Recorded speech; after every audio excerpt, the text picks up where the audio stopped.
मैं रविंद्र आर्य भारतीय इतिहास संविधान फैकल्टी में आपका इस YouTube चैनल पर पुनः स्वागत करता हूं। बड़े उमंग बड़े उत्साह से हम टॉपिक पढ़ रहे हैं। मैं एक बात आपसे कह दूं कि आप इसे बड़ी शालीनता से, मन से, आनंद से पढ़ें। और यदि आपने प्रत्येक वीडियो मेरा देखा, प्रत्येक टॉपिक, जैसे एक टॉपिक वैदिक सभ्यता की प्रत्येक वीडियो आपने क्रमबद्धता से देखे, क्रम बाई क्रम से देखे, तो मैं आपको विश्वास दिलाता हूं कि जो आज किताबें पढ़ रहे हैं वो किताब पढ़ना भूल जाओगे। क्योंकि किताबों में अनेक मैटर होता है जो हमारा कोई काम का नहीं होता, उसमें अनेक 10, 20, 30% मैटर ऐसा लगभग पाया जाता है। हमें आपको केवल वो करना है जो हमें एग्ज़ाम में मिलना है। भाई हमें एक्स्ट्रा क्वेश्चन हमें नहीं पढ़ने, एक्स्ट्रा लाइनें हमें नहीं पढ़नी, अनेक किताबें होती हैं। केवल हमें अपना इतिहास पढ़ना है, अपना जो कंपटीशन है वो फाइट करना है, एक बार सिलेक्शन लेना है, फिर पीछे की बात हम जो तर्क वितर्क हैं उनमें घूमते रहेंगे। हमें तर्क वितर्क में नहीं घूमना है, हमें केवल ऑथराइड चीज़ें मिलनी हैं जो सीधे हमें पेपर में मिलती हैं। जो सीधी बात कहने का मतलब है, हमें अपनी तरफ से कोई ऐड नहीं करना है। हमें जो भारतीय इतिहास कह रहा है, अर्थात ऋग्वेद की बात करें, ऋग्वेद कह रहा है उसको पढ़ना है, ऋग्वेद नहीं कह रहा उसको नहीं पढ़ना है, क्योंकि वो पेपर में नहीं आएगा। इसलिए अपनी तरफ से कुछ नहीं है, केवल ऋग्वेद हमारे चारों वेद जो कह रहे हैं उनको हमें पढ़ना है। इसी माध्यम से कंपटीशन वाला भी जानता है।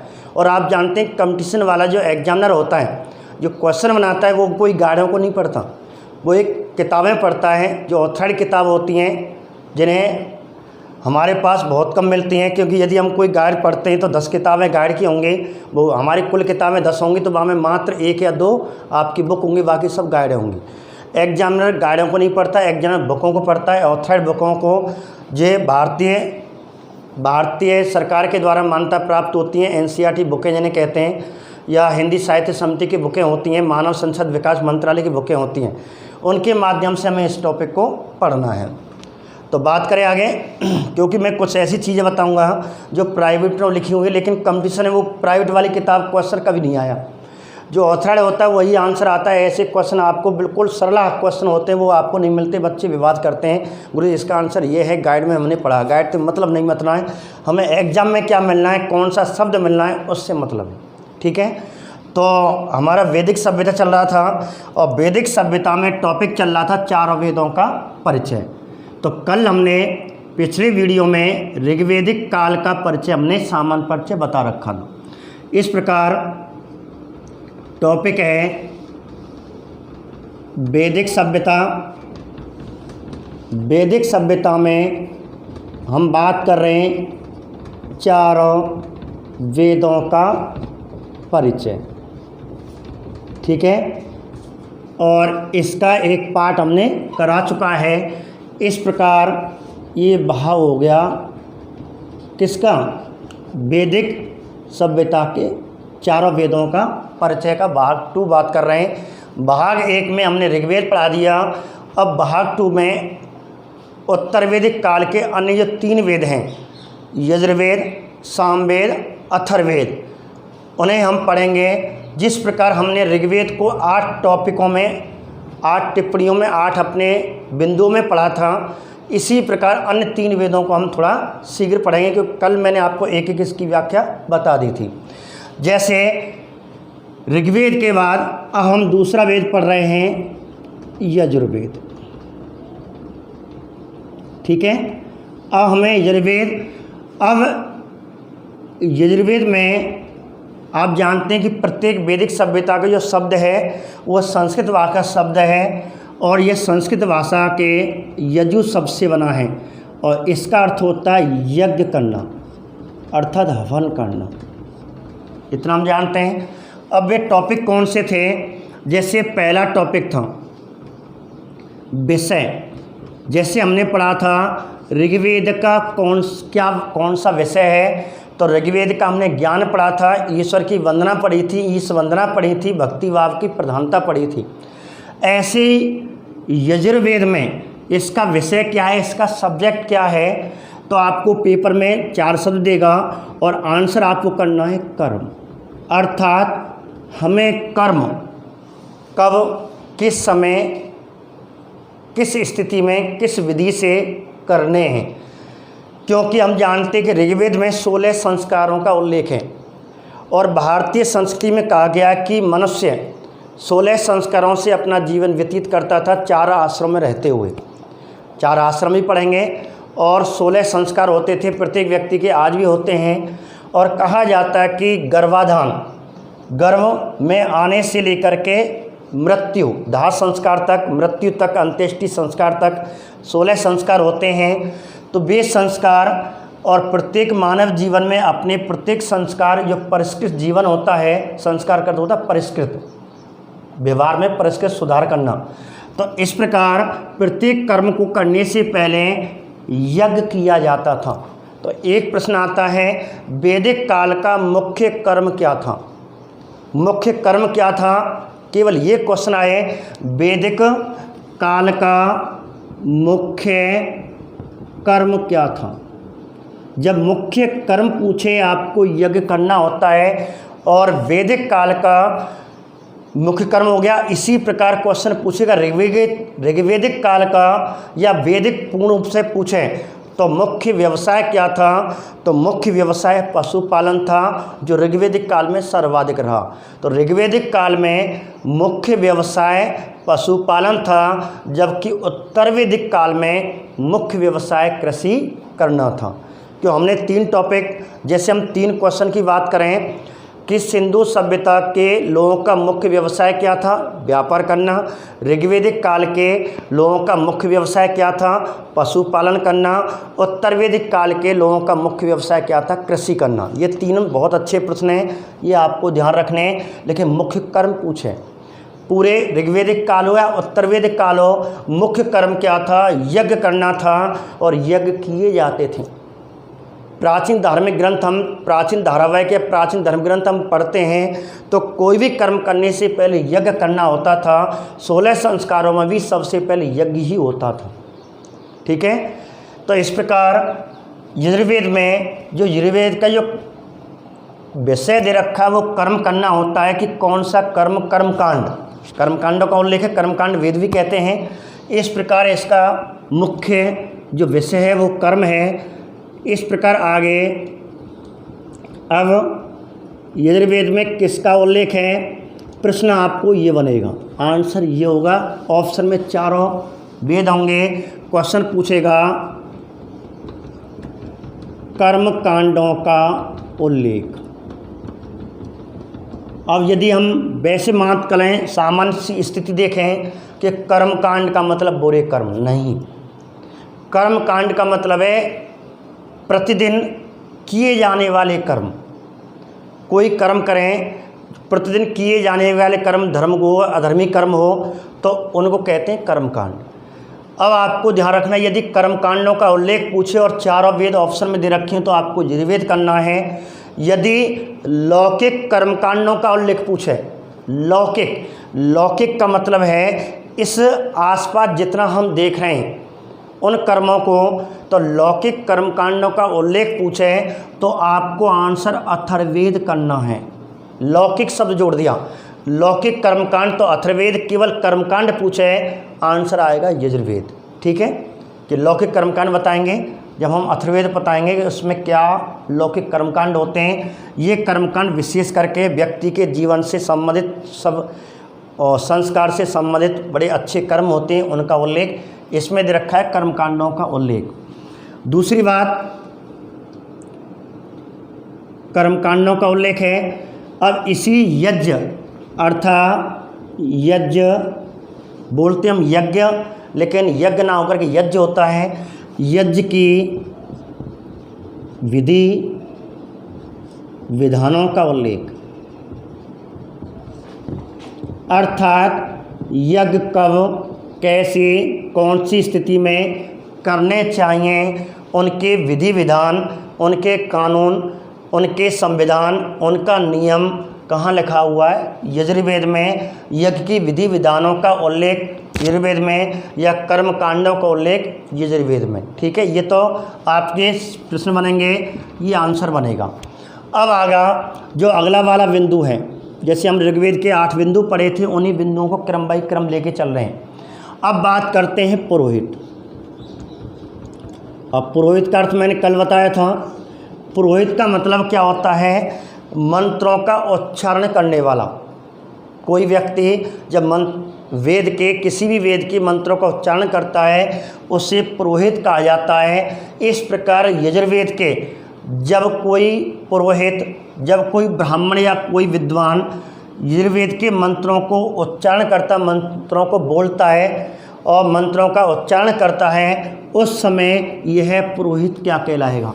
कल मैंने स्थिति बताई थी, जिस प्रकार कोई संस्कार, हमारा विवाह संस्कार हो रहा है और विवाह संस्कार के समय सबसे पहले हमारा पुरोहित जी आए और हाथ जोड़ करके वर से कह देता है कि भाई हाथ जोड़िए, वर वधू से हाथ जोड़ने की कहता है। और फेरा करने से पहले जैसे हाथ जुड़वाता और जब मंत्रों को कहता है उस समय वो ईश वंदना होती है, भगवान को याद करने के मंत्र सबसे पहले बोले जाते हैं, वो ऋग्वेद का होता है। उस समय वह ब्राह्मण, वह पुरोहित क्या कहलाता था? उस समय वो होत्री कहलाता था। लेकिन जैसे अब अग्नि प्रज्वलित करेगा, अब जैसे अग्नि प्रज्वलित करवाएगा, वधु नर, आपका जैसे विवाह संस्कार होता है उसमें दूल्हे पर अर्थात वर से अग्नि प्रज्वलित करवाएगा।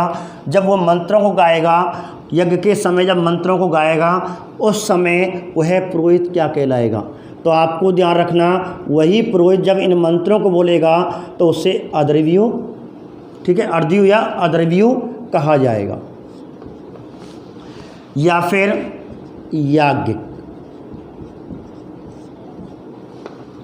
अर्ध्य याज्ञिक कहा जाएगा। और इस प्रकार याज्ञिक का मतलब है यज्ञ करने वाला, यज्ञों के उच्चारण करने वाला, ये आपको ध्यान रखना। अब इसके बाद एक मैंने टॉपिक बताया था उपवेद। उपवेद का क्या अर्थ बताया था? उपवेद का अर्थ बताया था, यदि कोई विद्वान यजुर्वेद का अध्ययन करके और अपने धर्महित में या अच्छे कर्मकांड के संबंध में अपने अच्छे ग्रंथों को, अच्छे श्लोकों को और अच्छे मंत्रों को अलग एक छोटे से ग्रंथ में अनुवादित कर दे, उन्हें दोबारा संकलित कर दे, उन्हें दोबारा संकलन करके एक छोटा सा ग्रंथ बना दे, उससे उपवेद अर्थात वेद का छोटा भाग, वेद का छोटा भाग जब यजुर्वेद को पढ़ करके उसमें से अच्छे अपने कार्य के, अपने कर्मकांड के संबंध में कुछ अन्य मंत्रों को लेकर के अलग उसे डेवलप कर देते हैं, अलग कोई पुस्तक लिख देते हैं, उसे उपवेद कहते हैं। सीधी बात है, वेद का छोटा भाग उपवेद कहलाता है। तो यजुर्वेद का अध्ययन करके और एक छोटा सा उपवेद बनाया। वह उपवेद क्या था? वह उपवेद धनुर्वेद था। अर्थात धनुर्वेद की रचना, धनुर्वेद का जो संकलन हुआ है वो यजुर्वेद के आधार पर हुआ है। और ये पुस्तक किसने लिखी? अब इसका आपको रचयिता पूछेगा कि धनुर्वेद ग्रंथ का रचयिता कौन है या धनुर्वेद उपवेद का रचयिता कौन है, तो आपको आंसर करना है विश्वामित्र। वही विश्वामित्र जो किसी समय राजा था, क्षत्रिय था, उत्तर भारत का एक राजा था। और एक दिन वह शिकार खेलने जाता है, अचानक जंगल में एक कहा जाता है गुरुकुल दिखता है। गुरुकुल वह हमारे ऋषि वशिष्ठ जी का था। वहाँ एक गाय, विचित्र गाय देखता, उस गाय का नाम कामधेनु था।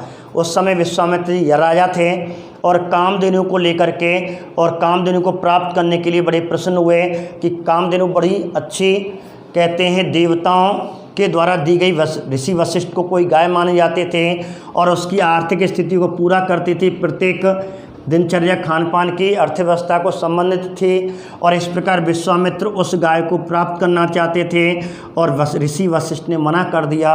इसलिए विश्वामित्र उस समय राजा थे और विश्वामित्र ने गुरुकुल पर आक्रमण किया, अर्थात वशिष्ठ से, ऋषि वशिष्ठ से युद्ध किया। और इस युद्ध में कामधेनु ने साथ दिया था, कामधेनु स्वयं लड़े थे। और इस प्रकार कौन हार गया? विश्वामित्र। और इस प्रकार विश्वामित्र इतना आघात हुआ कि उसने कह दिया ये क्षत्रिय को मैं त्याग करता हूँ, मुझे भी एक तपस्या करनी है। इस प्रकार कठोर तपस्या करने गए, काफ़ी अच्छा इतिहास है विश्वामित्र जी का। और विश्वामित्र ने कठोर तपस्या करके कहते हैं गायत्री मंत्र की उत्पत्ति की। और उसी समय एक त्रिशंकु नाम का इक्ष्वाकु वंश का राजा आया था, राम से पहले का वंशज था। त्रिशंकु नाम का राजा आया और विश्वामित्र को उत्तेजित किया इस प्रकार स्वर्ग में जाने के लिए। और कहा जाता विश्वामित्र ने त्रिशंकु राजा को स्वर्ग में जाने के लिए अपना आह्वान किया मंत्रों के माध्यम से, गायत्री मंत्र के माध्यम से। उसी समय इंद्र देवता जी क्या हो गए थे, बड़े क्रोध वो हुए कि यार यदि ये व्यक्ति स्वर्ग में जीते जी स्वर्ग में आ जाएगा तो मेरा शासन चला जाएगा। इसलिए उसने पहले रंभा को भेजा। विश्वामित्र ने रंभा को क्या बनाया था, पत्थर की मूर्ति बना दिया। उसके बाद रंभा से अर्थात अप्सराओं की महारानी मेनका आई थी और मेनका ने विश्वामित्र का मोहभंग किया था, तपस्या भंग किए थे। इस प्रकार विश्वामित्र ने और कहा जाता मेनका से विवाह भी किया था और उससे शकुंतला उत्पन्न हुई। जो काफ़ी इतिहास विज्ञान शकुंतला पुस्तक लिखी हुई है। और शकुंतला को जन्म दे करके मेनका चली जाती है। इस प्रकार विश्वामित्र भी कहते हैं उसको एक अन्य ऋषि को दे करके उसका पालन पोषण करते हैं। इसकी कहानी आपको तीसरे मंडल में आएगी, वहाँ आपको इसका विस्तार समझाऊँ। ये तो मैंने सामान्य परिचय बताया। फिर विश्वामित्र के काफ़ी समय बाद कहा जाता है, मैं आपको बता दूं कि विश्वामित्र उस समय ऋषि मुनि की उम्र 50, 60, 30, 40 साल नहीं होते थे, 1,000 साल जीते थे। और 1000 कुछ सालों बाद कहते हैं इक्ष्वाकु वंश में भगवान राम का जन्म हुआ। और भगवान राम को और लक्ष्मण को मांगने के लिए विश्वामित्र जी तपस्या में क्या है भंग कर देते था। और इस प्रकार कहा जाता है और उनको मांग करके और अनेक राक्षसों का दमन करवाया, ताड़कासुर राक्षसी का दमन करवाया। और विश्वामित्र को निमंत्रण हुआ, जनक राजा का निमंत्रण हुआ। उस समय सीता का स्वयंवर होने वाला था। इसी उद्देश्य से विश्वामित्र राम और लक्ष्मण को दोनों को ले जाता। वहाँ पे जनकपुरी में किसका विवाह होता है, सीता से राम का विवाह होता है। इस प्रकार उसका संबंध भी विश्वामित्र से है। अब कहते हैं विश्वामित्र इतना जिंदा कैसे रह लिया, हजारों सालों जिया करते थे। इनको स्वेच्छा का वरदान मिला होता था अपनी कठोर तपस्या से, क्योंकि उस समय सत्य का बोलबाला था, कर्म उस समय अच्छे थे, जैसा कहते थे जैसा हो जाता था। ठीक है, अनेक उदाहरण मिलते हैं। 1000 साल के व्यक्ति मरते थे, 500 साल के व्यक्ति मरा करते थे, क्योंकि वो अपनी ध्येय त्याग को अपनी इच्छा से त्याग किया करते थे। इस प्रकार विश्वामित्र का बड़ा योगदान है हमारे भारतीय संस्कृति में। ठीक है, जब हम तीसरे मंडल में इसकी चर्चा चलेगी। वही हमारे विश्वामित्र थे। जब इन्होंने गुरुकुल पद्धति अपनाई थी उसी समय धनुर्वेद ग्रंथ लिखा था। इस प्रकार धनुर्वेद ग्रंथ के रचयिता अर्थात अस्त्र शस्त्र से संबंधित जो विद्या अर्जित की थी वो विश्वामित्र के माध्यम से एक पुस्तक लिखी गई जिसे धनुर्वेद कहते हैं। धनुर्वेद किसका उपवेद है, यजुर्वेद का। ठीक है, अब बात करते हैं अगला। अब यजुर्वेद के बारे में अगला जो है एक क्वेश्चन आता है ब्राह्मण ग्रंथ। सीधा पूछ लेते हैं कि यजुर्वेद का निम्न में से कौन सा ब्राह्मण ग्रंथ है, या ब्राह्मण ग्रंथ को दे देते हैं और ये किस वेद का ब्राह्मण ग्रंथ है। तो इसके 2 ब्राह्मण ग्रंथ हैं, तैत्तिरीय और शतपथ। पिछले वीडियो में हमने बताया था ऋग्वेद के 2 ब्राह्मण ग्रंथ हैं, कौस्त्य और ऐत्रेय। कौस्त्य ऐत्रेय, यहाँ तैत्तिरीय या तैत्तिरीय ऐसे भी देते हैं, तैत्तिरीय या तैत्तिरीय शतपथ। अब आपको विशेष करके इनके बारे में बताऊं कि शतपथ ब्राह्मण ग्रंथ सबसे प्राचीन ग्रंथ है और शतपथ ब्राह्मण ग्रंथ में ही पुनर्जन्म का उल्लेख है। भारत में सर्वप्रथम पुनर्जन्म का उल्लेख कहा जाता है कि इस ब्राह्मण ग्रंथ के अनुसार कहा जाता है कि प्रत्येक व्यक्ति कर्म के अनुसार पुनः जन्म लेता है, जन्म मरण की प्रक्रिया चलती रहती है, व्यक्ति पुनर्जन्म लेता है। इस प्रकार वेद पुनर्जन्म में विश्वास रखते थे। प्राचीन भारतीय संस्कृति पुनर्जन्म में विश्वास रखती थी। भगवान विष्णु के अनेक अवतार हुए, अनेक व्यक्तियों के पुनर्जन्म हुए। इस प्रकार पुनर्जन्म का सिद्धांत सबसे पहले कौन से ग्रंथ में है, शतपथ ब्राह्मण ग्रंथ में है। ठीक है, एक और मैं आपको बता दूं, शतपथ ब्राह्मण ग्रंथ में जैसे आपने सुना होगा पत्नी को अर्धांगिनी कहा जाता है। भारत में या भारत का ऐसा पहला ग्रंथ जिसमें सर्वप्रथम पत्नी को अर्धांगिनी कहा गया है, तो यही ग्रंथ है। निम्न में से किस ग्रंथ में पत्नी को अर्धांगिनी कहा गया है? तो अर्धांगिनी इसी में बताया गया है। ठीक है, तो शतपथ में पुनर्जन्म का उल्लेख और सबसे पहले पत्नी को अर्धांगिनी कहा गया है, वही ग्रंथ शतपथ ब्राह्मण ग्रंथ है, जो सबसे प्राचीन ब्राह्मण ग्रंथ माना जाता है। तैत्तिरीय में कहा गया है कि जो वर्ण हुआ करते थे अर्थात जाति, तो जाति का यज्ञोपवीत संस्कार होता था, जिसे हम वर्तमान में जनेऊ कहते हैं। जनेऊ अर्थ यज्ञोपवीत संस्कार। यज्ञोपवीत संस्कार किनका होता था और किनका नहीं होता था? बहुत बढ़िया प्रश्न बनता है। यज्ञोपवीत संस्कार, क्योंकि वैदिक काल में 4 जातियाँ थी, ब्राह्मण, क्षत्रिय, वैश्य, शूद्र। तो किस वर्ण का यज्ञोपवीत संस्कार नहीं होता था? शूद्रों का नहीं होता था। एक बात। तीसरी बात है, यज्ञोपवीत संस्कार कितने वर्णों का? पहले 3 उच्च वर्ण थे, जैसे ब्राह्मण बालक का यज्ञोपवीत संस्कार हुआ करता था, क्षत्रिय बालक का यज्ञोपवीत संस्कार हुआ करता था, वैश्य बालक का यज्ञोपवीत संस्कार होता था, लेकिन शूद्र का नहीं होता था। अब मैं आपको जो भ्रम में हैं, कुछ भ्रांतियां हैं यज्ञोपवीत जनेऊ के बारे में कि जनेऊ तो यह ब्राह्मण पहनता है। नहीं, भारतीय संस्कृति में जनेऊ पहनने का अधिकार तीनों जातियों को है, ब्राह्मण को, क्षत्रिय को और वैश्य को। ठीक है, तो तीनों का संस्कार हुआ करता था। एक क्वेश्चन आपको ये आता, बहुत बढ़िया प्रश्न बनता है, बहुत से नहीं जानते, हम अपनी भारतीय संस्कृति को नहीं जानते। अकबर के बारे में जानते, अकबर कौन था, कहाँ जन्म हुआ, उसकी माता पिता पत्नी कितने विवाह हुए, कैसे मरा, क्या बनवाया, मुसलमान कौन था, ये मुसलमान मोहम्मद बिन कासिम कौन था, गजनवी कौन था, इनके बारे में हम सब बता देंगे। लेकिन जब हम इसके बारे में छोटा सा क्वेश्चन पूछेंगे, अपनी भारतीय संस्कृति के बारे में जब प्रश्न पूछेंगे कि अल्लाह बताओ जनेऊ में कै धागे हुए, जनेऊ कौन पहरे, सब ब्राह्मण पहरे, कब, बस ये जन्म है। जबकि नहीं, जनेऊ पहनने का अधिकार तीनों वर्णों को है। यदि हमने आपसे पूछा कि लाला जनेऊ में कितने धागे होते हैं, कोई के वो 5, कोई के वो 6, कोई में 7, कोई में 9, कोई के वो सब धागों पता ना सब कितने हों, हम जाने ना इन चीज़ों को। भारतीय समय से बोलते जा रहे हैं, ध्यान रखना जनेऊ में 3 धागे होते हैं, सतरज और तम, अर्थात सीधी बात है, इसके माध्यम से बताया गया है प्रत्येक व्यक्ति को, ब्राह्मण, क्षत्रिय, वैश्य को जनेऊ धारण करना चाहिए। भारतीय संस्कृति के अनुसार उचित समय पर करना चाहिए। क्यों? क्योंकि इससे हमें ये प्रमाण मिलता है, इससे हमें अनुभूति होती रहती है कि भाई देखिए इस जीवन में हम पे 3 ऋण हैं, पितृ ऋण, देव ऋण और ऋषि ऋण। ये तीनों हमें इस काल में उतारने हैं। यदि हम इन ऋणों को नहीं उतार पाए, ऋण से मुक्त नहीं हो पाए, तो हमें दोबारा पुनर्जन्म मिलेगा। ठीक है, इस प्रकार यज्ञोपवीत संस्कार का उल्लेख सबसे पहले तैत्तिरीय ब्राह्मण ग्रंथ में मिलता है। और ब्राह्मण बालक का यज्ञोपवीत संस्कार कितनी उम्र में हुआ करता था? जब ब्राह्मण का बालक 8 वर्ष का होता था, अर्थात विद्या अध्ययन के लिए गुरुकुल में, प्राचीन विद्या संस्कृति गुरुकुल थे, गुरुकुल में प्रवेश करने की अनुमति 8 वर्ष की थी। जैसे आज तो कोई भी वर्ण का जा सकता है।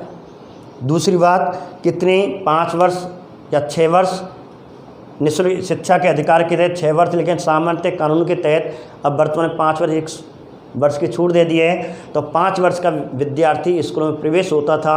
लेकिन प्राचीन काल में ब्राह्मण का यदि बालक, आज तो कौन है कोई सी जाति का हो, लेकिन उस समय ब्राह्मण का बालक 8 वर्ष का होता था, उसे यज्ञोपवीत संस्कार जनेऊ पहना करके गुरुकुल में प्रवेश कराया जाता था। जब क्षत्रिय बालक 11 वर्ष का हुआ करता था, उसे जनेऊ पहना करके गुरुकुल में प्रवेश कराया जाता था। जब वैश्य का बालक अर्थात 12 वर्ष की उम्र का होता था, तो उसे यज्ञोपवीत संस्कार करा करके गुरुकुल में प्रवेश कराया जाता था। इस प्रकार यज्ञोपवीत संस्कार का उल्लेख सबसे पहले तैत्तिरीय ब्राह्मण ग्रंथ में मिलता है। और पुनर्जन्म और पत्नी को अर्धांगिनी कहने वाला पहला उल्लेख या शतपथ ब्राह्मण ग्रंथ में मिलता है। इसलिए आपको पढ़ने सीधा क्वेश्चन पूछता है, शतपथ किस वेद का ब्राह्मण ग्रंथ है? तो आपको यजुर्वेद।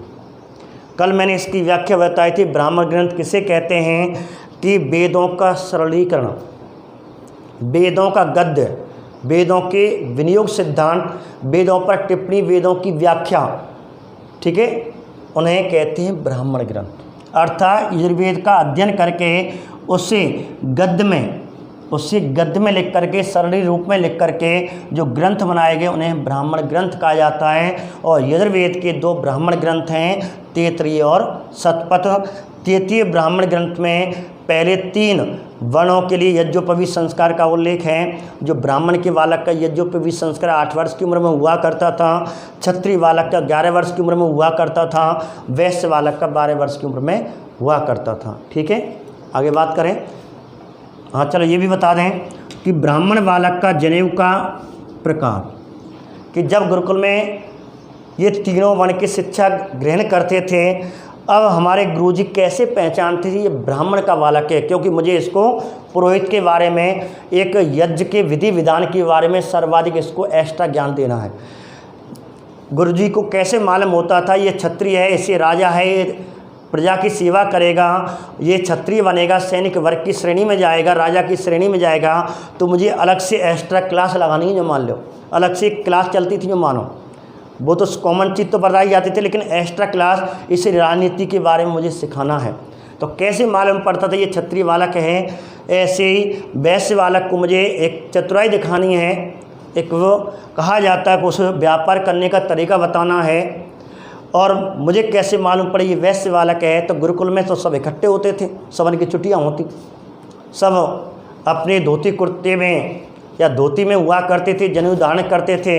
अब इनकी कोड ड्रेस, जैसे वर्तमान में कोड ड्रेस हुए, आजकल के बच्चों को क्या है, लटका देते हैं, स्लोगन लगा देते हैं, कार्ड बना देते हैं, उस पर लिख देते हैं ये बच्चा का नाम, माता पिता, कौन सी क्लास का है, या ड्रेस ही चेंज कर दें आजकल तो। 1 से 3 तक की यह ड्रेस, ठीक है, 4 से 5 तक ये ड्रेस का कोड, 6 से 8 तक का ये ड्रेस तो पड़ जाए। तो इनका भी कोई ना कोई ड्रेस कोड हुआ करता था। तो प्राचीन काल में इनका ये ड्रेस कोड था वो यज्ञोपवीत था, जनेऊ था। जनेऊ का तरीका, जनेऊ का प्रकार था। कहा जाता ब्राह्मण के बालक का जो जनेऊ धारण कराया जाता था वो किसका बना होता था, तो ये आपको ध्यान रखना है। तो ये कहा जाता है ये सूत का जनेऊ, अर्थात कपास का बना हुआ, जो वर्तमान हमारे मार्केट में, शहरों में, बाज़ारों में मिलते हैं, देखने को मिलता है। जब यज्ञोपवीत कराया जाता है तो सूत का सर्वाधिक चर्चित है। इस समय 2 तो खत्म कर दिए। तो सूत का जनेऊ, ठीक है, कपास का बना हुआ। और क्षत्रिय बालक को सन का जनेऊ पहनाया जाता था, ठीक है। और इस प्रकार वैश्य बालक को ऊन का जनेऊ। और हमारे गुरुजी, हमारे आचार्य जी इससे पता पाड़ लेते थे ये ब्राह्मण का लड़का है, ये क्षत्रिय का लड़का है, ये वैश्य का लड़का है, ठीक है। ये इनका कोड था, यही ड्रेस है। आजकल ड्रेस तो बहुत महंगी, लेकिन बाटे में बहुत सस्ती ड्रेस माने जाते थे। और इससे हमें उनका ड्रेस पहनने का अर्थ था कि बेटा तो पे 3 कर हैं, 3 ऋण हैं, और ये तुझे चुकाने हैं। यदि तू नहीं चुकाएगा तो तेरा पुनर्जन्म होगा, तुझे भोगना पड़ेगा। तब कहते हैं कि ऋण ना चुकाए भैया, कि पुराने जन्म में बताओ का खाया हो, कि जा जन्म हुए ये करनो पड़ लो। ये प्रमाण है, ये वेदों में लिखा हुआ है, ठीक है। इस प्रकार हमने ब्राह्मण ग्रंथ पढ़ा। अब छठा टॉपिक पढ़ते हैं। यदि पूछेगा तो प्रथम देवता। अब क्वेश्चन, प्रथम देवता या यजुर्वेद का मुख्य देवता क्या था। तो मैंने आपको अर्थ बताया था। प्रथम देवता का मतलब क्या होता है। प्रथम देवता का मतलब है यजुर्वेद में पहला मंत्र किसका है, पहले मंडल के पहले सूक्त का पहला श्लोक, पहला ऋचा क्या है, पहला मंत्र क्या है। तो पहला मंत्र, जैसे यजुर्वेद की बुक को खोलेंगे और उसका पहला चैप्टर, पहला मंडल खोलेंगे, उसका पहला सूक्त पढ़ेंगे, और पहले सूक्त में जो पहला श्लोक होगा, मंत्र होगा, वह किसका है, वह है आपका प्रथम देवता। तो यजुर्वेद का पहला देवता कौन था। तो यजुर्वेद का जो पहला देवता है वो वायु देवता है, ठीक है। 4 देवता आएंगे, अग्नि देवता, इंद्र देवता, वायु देवता, वरुण देवता। तो आपको वायु देवता करना है। और आप जानते हैं वायु देवता, पवन देवता, आंधी के देवता, मैंने आंधी के देवता भी कहा जाता है, ठीक है। आंधी के देवता, और इसे मरुत भी कहते हैं, मरुत देवता, ठीक है। आंधी के देवता मरुत को कहते हैं, लेकिन तूफान के देवता इंद्र को कहते हैं, ध्यान रखना, अंतर है दोनों में। तो आंधी की देवता मरुत हुए, मारुदेव वायु देवता को समर्पित है, अर्थात पहला मंत्र यजुर्वेद का वायु देवता को है, तो इसे आंधी का देवता भी कहा जाता है। अब आगे बात करते हैं सातवां टॉपिक। सातवां टॉपिक है कोई उपनाम, कोई संज्ञा इस वेद को दी गई है। जैसे ऋग्वेद को चारों वेदों में सबसे महत्वपूर्ण वेद माना गया, सबसे प्राचीन वेद माना गया, विश्व का पहला मानव धार्मिक ग्रंथ माना गया है, भारतीय सनातन धर्म का पहला जानकारी का स्रोत माना गया है। तो ऐसे ही इसके ऊपर क्वेश्चन है। पहला क्वेश्चन तो ये बन गया कि निम्न में से किस वेद को कर्मकांड वेद कहते हैं? किस वेद को कर्मकांड वेद कहते हैं? आपको आंसर यजुर्वेद करना है, क्योंकि कर्मकांडों का उल्लेख है। दूसरा क्वेश्चन बनता है किस वेद को बलिदान वेद या बलि प्रदान वेद कहते हैं? बलि प्रदान के लिए या बलिदान, त्याग, कर्म, अर्थात आपको कठोर तब भी करना पड़ता था। कोई कर्म को धर्म की खातिर करने के लिए कुछ त्याग भी करने पड़ते थे, बहुत कठोर थी, यातनाएं थी। हमारे समाज में, हमारे जीवन में अनेक समस्याएं हमारे सामने आती हैं, उन्हें हमें झेलना पड़ता है, उनको त्यागना पड़ता है। अनेक भौतिक सुविधाएं हमारे सामने आती हैं, लोलुपताएं आती हैं, अनेक प्रलोभन आते हैं, उन प्रलोभन को हमें त्यागना होता है कि यदि हमें अपने लक्ष्य को सार्थक करना है। इस प्रकार बलिदान, कर्म को, अच्छे कर्मों करने के लिए हमें कुछ त्याग भी करना पड़ता था। इस प्रकार इसे बलिदान वेद भी कहा गया है। तीसरा, एकमात्र ऐसा वेद कहा गया है, एकमात्र ऐसा वेद जो पद्य के साथ साथ गद्य में भी रचा हुआ है, अर्थात गद्य पद्य रचित वेद। और वह शैली या कोई ग्रंथ या वह शैली जो पद्य और गद्य में रची हुई है, गद्य पद्य में रची हुई है, इसे चंपू शैली कहते हैं। तो सीधी बात हो गया, चंपू शैली रचित वेद किसे कहते हैं? तो वह है आपका यजुर्वेद। बहुत अच्छा प्रश्न है कि ऐसा वेद जो पद्य के साथ साथ गद्य में भी रचा हुआ, एकमात्र ऐसा वेद जो गद्य में भी रचा हुआ है, तो आपको आंसर यजुर्वेद करना। अर्थ इसमें श्लोकों की व्याख्या है, तो व्याख्या कठिन लेकिन गद्य के रूप में है। और इस प्रकार, ठीक है, पद्य गद्य पद रचित वेद भी कहते हैं, संपू शैली में रचित वेद भी कहा जाता है। तो ये वेद हुआ। अब आगे बात करते हैं कोई अन्य विशेषता हो जो हमें पढ़ने लायक है, आ भी सकता है। तो इसमें जो विशेषता है वह यह है कि यजुर्वेद के दो प्रकार हैं।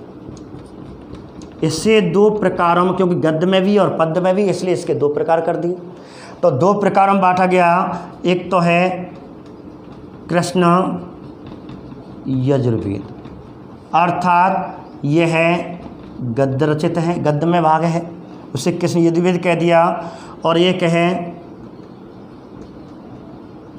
शुक्ल यजुर्वेद, जो पद्य में रचित है।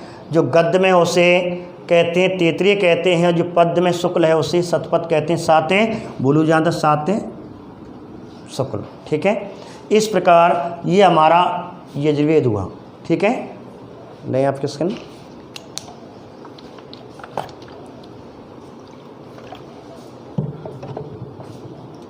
अब इन्हीं टॉपिकों पे आपका दूसरा और तीसरा और चौथा वेद करते हैं। ये दूसरा वेद हो गया।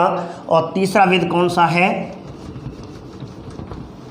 सामवेद। अब सामवेद को इन्हीं आधारों पे हमें पढ़ना है। जितने हमारे प्रश्न बनते हैं वो भी मैं साथ में लेके चल रहे हैं।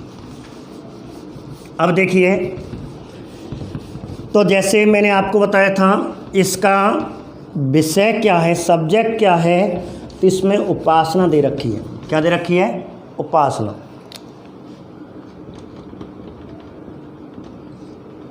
ठीक है। उपासना का तो मतलब है जब यज्ञ के समय, ठीक है। तो हम बात कर रहे हैं कि सामवेद, ठीक है। अब सामवेद का विषय क्या है? उपासना। उपासना अर्थात जब यज्ञ करते समय जो गीत के रूप में उच्च स्वर में जो श्लोक या मंत्र बोले जाते थे, उन्हें हम सामवेद कहते हैं। अर्थात वो उपासना का तरीका। किस तरह से हमें इन वेदों को, इन मंत्रों को एक गीत के रूप में बोलना है, तो वो सामवेद का विषय कहलाता है, अर्थात उपासना आपको विषय है। उल्लेख, अब इसमें क्वेश्चन सीधा आता है कि भारतीय संगीत की प्रधानता, भारतीय संगीत की प्रधानता किस वेद में है? तो भारतीय संगीत की प्रधानता का उल्लेख, एक प्रश्न ये आता है, या भारतीय संगीत के 7 स्वरों का उल्लेख, या क्वेश्चन आता है राग रागनी का उल्लेख। ठीक है, स्वर कितने होते हैं? यूपी की टेट में पूछा है। भारतीय संस्कृति के अनुसार स्वरों की संख्या कितनी होती है? स्वर 7 होते हैं, सा रे गा मा पा धा नी सा। अर्थात भारतीय संस्कृति में जो संगीत का जो जनक है, संगीत की उत्पत्ति हुई है वो इस वेद से हुई है, इसलिए इस वेद को भारतीय संगीत का जनक भी कहते हैं। भारतीय संगीत का जनक या भारतीय संगीत का आदि ग्रंथ भी कहा जाता है। ठीक है, क्योंकि इसमें स्वरों का उल्लेख है, श्रुतियों की संख्या 22 का भी उल्लेख है। भारतीय संगीत में, हिंदुस्तान संगीत में 22 श्रुतियाँ अर्थात नृत्य शैली कितनी प्रकार की होती हैं? 22 होती हैं। ऐसे स्वर कितने होते हैं? उतार चढ़ाव होता है, गीत गाने का तरीका होता है सा रे गा मा पा धा नी सा। तो सा 2 बार आया है, तो यदि हम इनको गिने तो 8 हैं, लेकिन सा को एक बार गिनना है, एक शुरू में और लास्ट में आता तो एक बार है। तो स्वर कितने होते हैं? 7 होते हैं। और श्रुतियाँ कितनी होती हैं? 22 होती हैं। अर्थात नृत्य शैलियाँ, तरीका, तो वो 22 प्रकार का होता है। तो आपको ये ध्यान रखने हैं। अब बात करते हैं, जब सामवेद के मंत्रों को जो हमारे पुरोहित जी गाते हैं, उस समय वह पुरोहित क्या कहलाता है? उस समय वह पुरोहित उद्गाता कहलाता है। उच्चारण, उच्च और निम्न, ऐसे करके आपने कभी देखा हो मीडिया पे, या कोई आपने मोबाइल पे, व्हाट्सएप पे, फेसबुक पे, तो आपने देखा होगा कोई ऋषि मुनि बैठा हुआ है, कोई बालक बैठा हुआ है, मंत्रों को श्लोक कर रहा है और हाथों को ऊपर नीचे कर रहा है। इसका मतलब उद्गाता, लय का तरीका है। तो इस प्रकार इसका मतलब वह सामवेद का मंत्रों का उच्चारण कर रहा है, उससे उद्गाता कहते हैं। उस समय जब इन मंत्रों को गीत के रूप में गाता है, उस समय वह ब्राह्मण, हमारा विद्वान, हमारा पुरोहित उद्गाता कहलाता है। ठीक है, अब उपवेद, अब इस सामवेद को पढ़ करके कुछ अन्य अच्छे जो अपने काम के श्लोक मंत्र हैं उनको अलग से अन्य टीका बना दिया, अलग छोटा सा वेद बना दिया, जिसे उपवेद कहते हैं। तो सामवेद में थे गंधर्व वेद। ठीक है, और गंधर्व वेद का रचयिता कौन है? तो गंधर्व वेद का रचयिता भरत मुनि नारद। नारद जी हमारे स्वर्ग में 3 लोकों में विचरण करते थे। स्वर्ग के उनके एक तरह का जो मान लो उनका नाट्य गुरु था, संगीत गुरु माना जाता, देवताओं का संगीत गुरु माने जाते थे। और ये गंधर्व अर्थात जो महाराजा देवताओं के राजा इंद्र के दरबार में अप्सराएं नाचा करती थीं, उनको नृत्य सिखाना, उनको नाट्य शैली सिखाना इनका मुख्य कर्म था। इस प्रकार भरत मुनि नारद ने एक गंधर्व वेद लिखा था। उनके नृत्य शैली कैसे प्रकार की होती है, गंधर्व के बारे में पूरा इतिहास लिखा था। इसी सामवेद से लिया गया है, नृत्य शैलियाँ, राग स्वर। ठीक है, इस प्रकार भरत मुनि हुए। आगे बात करते हैं ब्राह्मण ग्रंथ कि सामवेद का अध्ययन करके कुछ ब्राह्मणों ने, कुछ विद्वानों ने इसे गद्य में, इसे सरली रूप लिखा। तो कितने सरली रूप लिखे, अर्थात सामवेद के कुल कितने ब्राह्मण ग्रंथ हैं? तो सामवेद के 2 ब्राह्मण ग्रंथ हैं, एक तो है पंचविश या पंचाविश, और दूसरा है जैमिनी नाम का एक महाराजा, वो हमारे ऋषि मुनि हुए थे वेदव्यास जी, और वेदव्यास के बेटे का नाम जैमिनी था। जैमिनी ने ये इस प्रकार इस पर सामवेद पर रिसर्च किया, अध्ययन किया, और उन्होंने अपने कुछ अन्य मंत्रों को, इसमें से श्लोकों को, सूक्तों को निकाल करके अन्य छोटा सा इस प्रकार ब्राह्मण ग्रंथ बना दिया। तो इस प्रकार जैमिनी उसी के नाम पर रखा गया। तो पंचाविश और जैमिनी। ठीक है, आपने एक अक्सर हमारे मुंह से निकला भी होगा आपके जीवन काल में अब तक, कि एक वाक्य आपने सुना होगा कि लला धीरे बोल, दीवारों के भी कान होते हैं। जोर से मत बोले, अर्थात धीरे बोल, दीवारों के भी कान होते हैं। तो ये वाक्यांश इसी जैमिनी ऋषि ने इस ब्राह्मण ग्रंथ में लिखा है। आपने बोल तो देते हैं, लेकिन हमें ये भी मालूम पड़ना चाहिए ये वृत्तांत या ये वाक्य कहाँ से चर्चित हुआ। तो ये कहते हैं जैमिनी ऋषि जो वेद व्यास जी के पुत्र थे, और जैमिनी ने सामवेद पे अध्ययन किया, सामवेद का अध्ययन करके और एक अन्य ब्राह्मण ग्रंथ बनाया। तो वेद व्यास के पुत्र जैमिनी ने यही सबसे प्रसिद्ध वाक्यांश कहा कि धीरे बोल, अर्थात जोर से मत बोल, दीवारों की भी कान होते हैं। ये वाक्यांश यहीं से लिया गया है, जैमिनी ग्रंथ से। ठीक है, इस प्रकार पंचावेश अनेक ऐतिहासिक चीज़ें हैं इसमें, कि पंचावेश का मतलब है यहाँ कहते हैं कि अन्य कहानियाँ इसमें आती हैं, चर्चित हैं। तो आपको विशेष करके जैमिनी का संबंध याद रखना है कि धीरे बोल या जोर से मत बोल, दीवारों के कान होते, ये वाक्यांश जैमिनी ब्राह्मण ग्रंथ से लिया गया है। अब बात करते हैं कि सामवेद का पहला देवता अर्थात सबसे पहला मंत्र किसका है। तो सामवेद में सबसे पहला मंत्र सूर्य देवता का है। किसका? सूर्य देवता। और आप जानते हैं ऋग्वेद में सूर्य देवता की 5 अवस्थाएं बताई गई हैं, 5 प्रकार बताए गए हैं। ठीक है, जिसमें से मैं आपको थोड़ा सा बता दूं कि जैसे सूर्य के आपने 3 रूप तो देखे होंगे, 3 अवस्थाएं तो देखी होंगी। जैसे सूर्य प्रातःकाल उदय, भोर का सूर्य, जिसे हम भोर का सूर्य भी कह सकते हैं। जैसे भोर का परिवार वाले कहते हैं बेटा जग जा भोर है गई, अर्थात सूर्य उगने वाला है। जब सूर्य उगता है तो एक शब्द हम कहते हैं उषा काल, बेटा जग जा उषा है गई, क्योंकि सूर्य भगवान की पत्नी का नाम उषा था, इसलिए भोर के सूर्य को उषा कहा गया है। अब जैसे सूर्य निकलने वाला है, आकाश में बड़ा सुंदर दृश्य है, पक्षियाँ चहक रहे हैं, इसका मतलब भोर हो चुकी है उषा। अब जैसे ही सूरज निकले आया, अर्थात एक लालमा लिए हुए, लालमा के बाद हल्का सा पीला लिए हुए, लालमा लिए हुए तो भोर का सूर्य हो। जैसे पीला रंग आ जाता सूर्य में, उस समय हमारे ऋषि मुनि या हम कोई पूजा पाठ अपनी भारतीय संस्कृति में सूर्य को जल देते हैं, अर्घ्य देना। जब सूर्य को जो अर्घ्य दिया जाता है उस समय वह सूर्य की अवस्था क्या कहलाती है, उसे कहते हैं मित्र।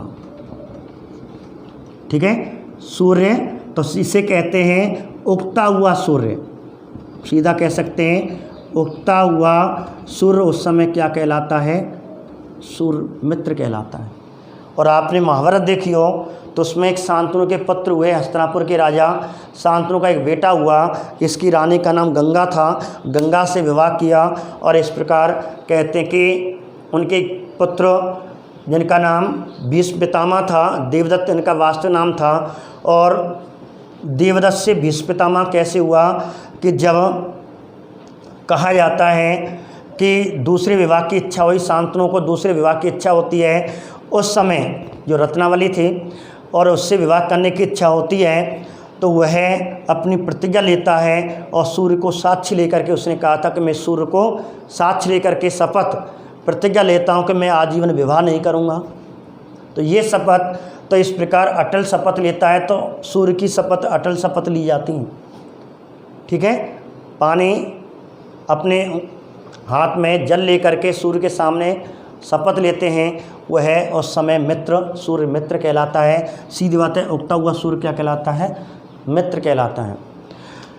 तीसरा आपने देखा होगा, जैसे ही दोपहर के 12 बजे बहुत तीव्र सूर्य की किरणें होती हैं और उसके सामने हम खड़ा नहीं हो सकते, और उसे कहते हैं चमकता हुआ सूर्य, चमकता हुआ सूर्य। और उस समय चमकता हुआ सूर्य क्या कहलाता है, सवित कहलाता है, सविता नहीं सवित। कि क्वेश्चन आता है गायत्री मंत्र का संबंध किस देवता से है, तो सविता लिखा देते हैं हम, सविता कुछ गानों में लिखा हुआ है, सविता नहीं, आपको सवित है सूर्य का रूप गायत्री मंत्र। वो तो जब ऑप्शन में करना या सवित ना हो तो सविता करना, लेकिन आज तक कोई एग्जाम में ऐसा नहीं हुआ ठीक है। ऑथराइड जो हमारे एग्जाम होते हैं, बड़े एग्जाम होते हैं, उनमें कभी भी सविता शब्द नहीं आया, उसमें हमेशा सविता आया है। सवित का मतलब होता है चमकता हुआ सूर्य, और गायत्री देवी कह सकते हैं सविता को रूप में। आगे बाद में हमारे पुराणों में गायत्री मंत्र को एक सविता देवी के रूप में प्रकट किया गया है, लेकिन आपको ध्यान रखना वेद में सविता का कोई शब्द नहीं है, सवित का शब्द है। और इस प्रकार गायत्री मंत्र का रचयिता विश्वामित्र जी थे, और विश्वामित्र ने सवित देवता को समर्पित, जो ऋग्वेद के 3रे मंडल में इसका उल्लेख है। ठीक है, तो सवित देवता चमकता हुआ सूर्य सवित कहलाता है। ये बात हुई, सीधी बात है कि सामवेद का पहला देवता सूर्य के बारे में उल्लेख है। अब इसकी कोई अन्य विशेषता है, तो सामवेद की जो पेपर में हमारी एक क्वेश्चन आ सकता है कि सामवेद किस वेद से संबंध रखता है, किस वेद पर आश्रित है, किस वेद से संबंध रखता है। तो सामवेद किस वेद का अभिन्न वेद है, अभिन्न अंग है। तो सामवेद किस वेद का अभिन्न अंग है, किस ग्रंथ का अभिन्न अंग है, तो ध्यान रखना ये ऋग्वेद पर आधारित है, ऋग्वेद पर आधारित वेद, ये ध्यान रखना आप। इससे वेद का अर्थात ऋग्वेद का अभिन्न अंग माना गया है। अब क्यों माना गया है, ऐसी क्या बात है कि जब हम सामवेद के मंत्रों की गिनती करेंगे तो सामवेद के जो मंत्र हैं उनकी संख्या की बात करेंगे तो 1549 के आसपास कुल सूक्त हैं, मंत्र हैं। उन मंत्रों में से मात्र 75 कहते हैं सामवेद में, बाकी जितने दोबारा रिपीट हुए हैं, पुनः रिपीट हुए हैं, वो किसके हैं, ऋग्वेद के। अर्थात ऋग्वेद के जो मंत्र हैं 75 को छोड़ करके शेष 1549 में 75 मंत्रों को छोड़ करके शेष सामवेद में दोबारा डेवलप हुए, दोबारा उनको बोला गया है। इसलिए इसे ऋग्वेद पर आधारित वेद भी कहा जाता है सामवेद को, इसलिए इसे ऋग्वेद का अभिनव वेद भी कहा जाता है सामवेद को। ये इसकी मेन विशेषता है। इस प्रकार ये सामवेद आपका कंप्लीट हुआ। ठीक है, तो स्क्रीन फोटो लें, फिर आगे चौथा वेद कराएंगे। तो आपके 3 वेद हो गए। अब जो चौथा वेद है वह है आपका अथर्ववेद। अथर्ववेद को भी इन्हीं टॉपिकों के माध्यम से हमें समझना है। देखो, कोई भी ऑब्जेक्ट टाइप क्वेश्चन करें और यदि चारों वेदों के बारे में आपको पूछा गया है और पूछने वाला है, मैं ये प्रमाण देता हूँ कि लगभग 99% क्वेश्चन आपको इन 4 वेदों के आधार पर मिल जाएंगे। एक और हम थोड़ा सा पढ़ाएंगे ऋग्वेद के मंडल। जैसे हम ऋग्वेद के मंडल पढ़ेंगे और आपका एग्जाम में कैसा भी प्रश्न आ जाए, रेट तक आराम से क्लियर कर दोगे। चारों वेद, एकता, वेद की उत्पत्ति, वेद का विकास, वेद का परिचय, फिर चारों वेदों का परिचय और ऋग्वेद के मंडल, बस ये पढ़ लो। और रेट लेवल तक कांस्टेबल, पटवार, रेट, एसएससी, रेलवे, आपका कोई भी एसएससी लेवल का पेपर, और आपका रेट लेवल, 3rd ग्रेड का लेवल, लगभग थोड़ा सा 2nd ग्रेड का लेवल, 2nd में थोड़ा बढ़ जाते हैं हम, लेकिन तब भी हम उसमें से आराम से क्वेश्चन कर सकते हैं, तो आराम से कर पाओगे। इस प्रकार हम चौथा वेद पढ़ रहे हैं, और चौथा वेद कौन सा है, अथर्ववेद।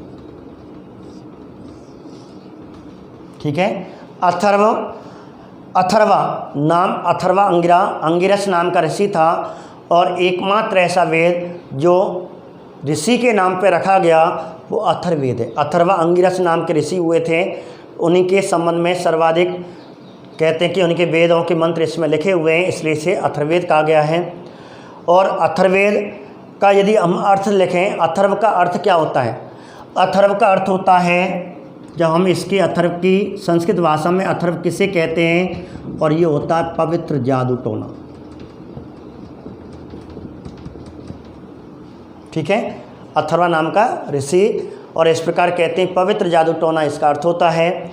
अब आ जाए अथर्ववेद का विषय क्या है। अथर्ववेद का विषय पूछे तो मैंने आपको बताया है विज्ञान। अब आपको देखो विज्ञान विषय किस वेद का, विज्ञान विषय किस वेद का है, तो आपको ठीक है अथर्ववेद। अथर्ववेद का विषय क्या है तो विज्ञान बताना है। लेकिन एक क्वेश्चन आपको बता दूं, यदि आ जाए निम्न में से किस वेद को विज्ञान वेद कहते हैं, किस वेद को विज्ञान वेद कहते हैं, तो आपको ऋग्वेद करना है, आपको ये नहीं करना है, क्योंकि उसमें आयुर्वेद जो ग्रंथ है उसी से अनुवादित, उसी से संकलित किया गया है। तो इस प्रकार विज्ञान वेद तो ऋग्वेद को कहते हैं, लेकिन विज्ञान विषय किसका है, अथर्ववेद का। अपवाद होते हैं, कुछ चीज़ें होती हैं, विवाद होते हैं, कन्फ्यूजन होते हैं, वो आपको साथ साथ समझनी है, ठीक है। आगे बात करते हैं उल्लेख। अब इसमें किसका उल्लेख है, तो सीधी जादू टोना आ रहा है, तो जादू टोना तंत्र मंत्र, जादू टोना तंत्र मंत्र, ठीक है, रोगों का निदान, औषधियों का उल्लेख, ठीक है, औषधियों का उल्लेख या अविचार परक सूक्तों का उल्लेख, अविचार परक सूक्तों का उल्लेख। अविचार परक का मतलब है कि दवाइयों का उल्लेख, औषधि होते हैं, और औषधि को ऋग्वेद में विशज कहा गया है। तो एक इसे कह सकते हैं वैसज्य, वैसज्य। तो यहाँ हम उपनाम में एक क्वेश्चन लिख सकते हैं, वैसज्य वेद किसे कहते हैं। और देखो भिषक नामक चिकित्सक का उल्लेख तो ऋग्वेद में है, लेकिन वैसज्य वेद किसे कहते हैं, तो आपको अथर्ववेद करना है। जिस प्रकार मैंने बताया विज्ञान वेद कहते हैं ऋग्वेद को, भिषक नामक चिकित्सक का उल्लेख ऋग्वेद में है, तो ऐसे उल्टा यहाँ पे है। तो वैसज्य वेद कहते हैं अथर्ववेद को, विज्ञान विषय है अथर्ववेद और विज्ञान वेद है ऋग्वेद, ठीक है। तो वैसज्यों का उल्लेख अर्थात औषधि, वैसज्य का मतलब औषधि दवाइयों का उल्लेख। प्रणय गीत, प्रणय गीत का उल्लेख, प्रणय गीत भक्त, ठीक है। तो ऐसे करके राजभक्ति का उल्लेख,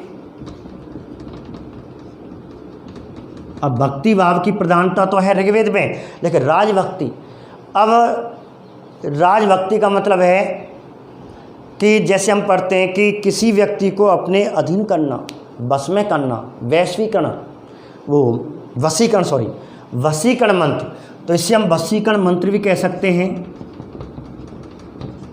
वशीकरण मंत्रों का उल्लेख कि किसी व्यक्ति को बस में करना है, अपनी ओर आकर्षित करना, आसक्त करना है, अर्थात आप किसी के माध्यम से प्रणय हो गए, उसे अपना हितैषी मान लिया, उसे अपना कहा जाता कि उसके प्रति आप आसक्त हो गए, तो उसे अपने हित में करना अपने, और इस प्रकार जादू टोना का प्रयोग भी कर लेते हैं। लाला ये तो वो बस में करना पधारे, कोई अनेक किताबों बुकों में लिखा होता है, या फिर हम जब कोई बस में, गवर्नमेंट बस में जाते हैं तो उसमें लिखा होता है यदि आप नौकरी में असफल हैं, प्रेम शक्ति में असफल हैं, प्यार से असफल हो गए, विवाह में कोई असफलता है, कोई आपका निदान है, तो शीघ्र हमसे संपर्क करें।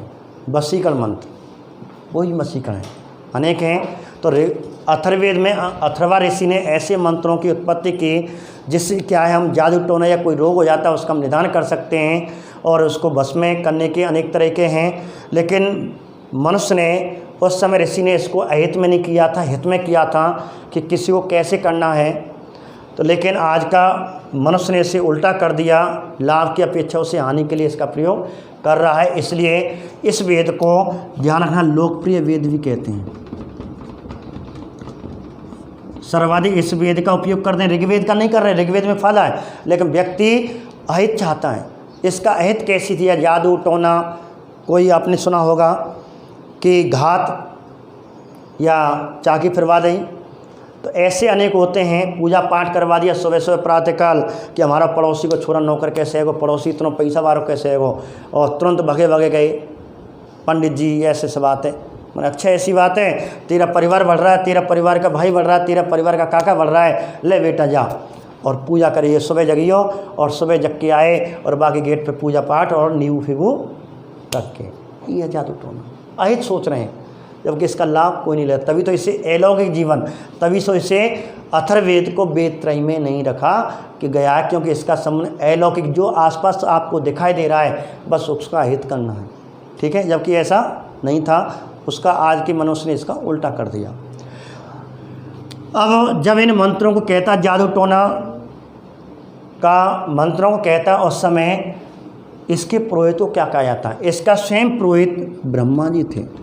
अर्थात ब्रह्मा जी ने अथर्वा अंगिरस को ज्ञान दिया था कि भाई आपको ये कार्य करना है, लाभ में करना है, लेकिन मनुष्य ने आज उसको अहित कर दिया। तो इसके स्वयं ब्रह्मा जी हैं कि यज्ञ का संपादन, यज्ञ का निराकरण कैसे करना है, यज्ञ में कोई बाधा आती है उसका निवारण कैसे करना है, इसलिए इसका पुरोहित ब्रह्मा है। जब निवारण करते हैं, यज्ञ में कोई समस्या आती है, स्वयं इसके ब्रह्मा पुरोहित हैं, इसलिए इस वेद को हम श्रेष्ठ वेद कहते हैं, ठीक है। श्रेष्ठ वेद ऋग्वेद को नहीं कहते, श्रेष्ठ वेद इसे कहा गया, उसे महत्वपूर्ण वेद कहते हैं, पहला वेद कहते हैं, लेकिन इसे श्रेष्ठ वेद, लोकप्रिय वेद और वैसज वेद या छंद वेद, मही वेद, महिमा अत्यधिक सर्वाधिक महिमा ऐसी गाई आती, छंद वेद भी कहते हैं, ठीक है, मही वेद भी कहते हैं, अनेक इसके उपनाम हैं, अथर्वा वेद भी कहते हैं, अथर्वा नाम के ऋषि के माध्यम से। इस प्रकार अथर्वा अंगिरक्ष, तो अंगिरक्ष को इसका पहला देवता माना गया है। अब इसमें से छोटा से ग्रंथ बनाया अथर्ववेद, और इसे कहते हैं इसका छोटा सा शिल्प वेद। और शिल्प वेद का जो रचयिता माना जाता है वो हमारे विश्वकर्मा जी, और विश्वकर्मा की अनेक ख्यातियाँ हैं। जब हनुमान जी ने श्रीलंका, रावण के लंका जला दी थी, तो विश्वकर्मा को पुनः बुलाया गया, विश्वकर्मा ने पुनः सोने की लंका में परिवर्तित किया। वही विश्वकर्मा हैं जब मगध के राजा ने 17 बार मथुरा पे आक्रमण किया, जिससे मथुरा के राजा हमारे वासुदेव श्री कृष्ण थे, बड़े चिंतित हुए कि मगध का राजा और हम पे आक्रमण करता है, इससे जनता की बहुत हानि होती है। इसलिए विश्वकर्मा जी को प्रकट किया। विश्वकर्मा से कहा कि बिल्कुल मथुरा नगरी, मथुरा के व्यक्तियों को ना मालूम पड़े, बिल्कुल मथुरा जैसी नगरी एक समुद्र किनारे बनाई जाए। इस प्रकार द्वारका नगरी का निर्माण हुआ, विश्वकर्मा ने किया, और वहाँ की जनता को स्वयं वहाँ बसाया। इस प्रकार द्वारका भगवान श्री कृष्ण जी पहुँचे थे, तो विश्वकर्मा वही देवता माना जाता है। इस प्रकार विश्वकर्मा ने शिल्प वेद अर्थात भवन निर्माण की कला का इसमें उल्लेख है, बड़ी तरीक़ा से बनाई जाती थी। अब ब्राह्मण ग्रंथ, तो कुछ विद्वानों ने अथर्ववेद को एक सरल गद्य के रूप में लिखा, और इस प्रकार एक मात्र इसका जो ब्राह्मण ग्रंथ है वह है गौपद। क्योंकि वेद काल में गौ का पूज्य के रूप में सर्वाधिक सम्मान दिया जाता था। जितने भी नाम मिलते हैं पदाधिकारियों के, अधिकतर गौ पे रखे हुए हैं। इस प्रकार गौपथ, तो गौपथ ब्राह्मण ग्रंथ लिखा, और एकमात्र ऐसा वेद जिसका केवल एकमात्र ब्राह्मण ग्रंथ है। बाकी तीनों हमने पढ़े, प्रत्येक के दो पढ़े होंगे, लेकिन या को मात्र एकमात्र ऐसा वेद जिसका केवल एकमात्र ब्राह्मण ग्रंथ है, आपको गौपथ आएगा। इस प्रकार, ठीक है, तो हमने यहाँ ये बातें पढ़ी, और आगे जो वीडियो में अब हम बात करेंगे ऋग्वेद के मंडलों की। ऋग्वेद के कुछ क्वेश्चन आपको ऋग्वेद के एक्स्ट्रा क्वेश्चन बनते हैं इन वीडियो में। पिछली वीडियो, इस वीडियो में हमने चारों वेदों के बारे में 8 टॉपिकों के माध्यम से और इसकी हमने आपका उल्लेख किया। अब इसकी विशेषता बात करें, कोई विशेषता है तो वही रोगों का निदान है, बिल्कुल सेम वही विशेषता रही है। और थोड़ा सा हम अन्य विशेषता की बात करें तो इसमें राजा परीक्षित का उल्लेख है। राजा परीक्षित, जिसे मृत्यु लोक का, अथर्ववेद में इसे मृत्यु लोक का देवता कहा गया है। कभी टाइम मिलेगा तो इसकी कहानी आपको सुनाई जाएगी। बहुत अच्छा देवता था। महाभारत युद्ध खत्म हो गया, और कहते हैं जिस प्रकार राजा परीक्षित अंतिम उस समय, और जैसे इनकी मृत्यु हुई उस समय कलयुग उत्पन्न हो चुका था। कलयुग तो कहते हैं महाभारत का युद्ध चालू हुआ उसका अंतिम दिनों से, तो राजा परीक्षित के समय काल आ गया, कलयुग आ गया। काल ने इसका मृत्यु का वर्णन, एक कहानी अच्छी है। तो इस प्रकार राजा परीक्षित का उल्लेख है। और दूसरी विशेषता की बात करें, पृथ्वी सूक्त या वैदिक सूक्त का उल्लेख है। वैदिक सूक्त को वैदिक काल का राष्ट्रगीत कहा गया है, और इसी में पृथ्वी सूक्त का उल्लेख है। और एक वाक्य है पृथ्वी सूक्त में वसुदेव कुटुंबकम।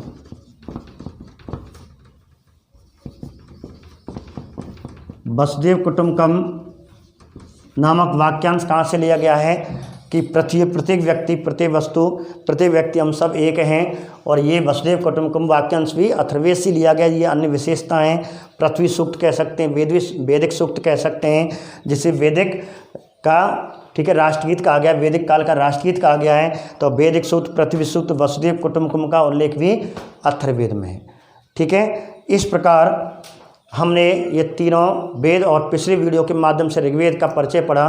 तो अगले वीडियो में हम ऋग्वेद के मंडल पढ़ाएंगे। तो इस प्रकार ये हमारा आज का टॉपिक खत्म हुआ। नमस्कार।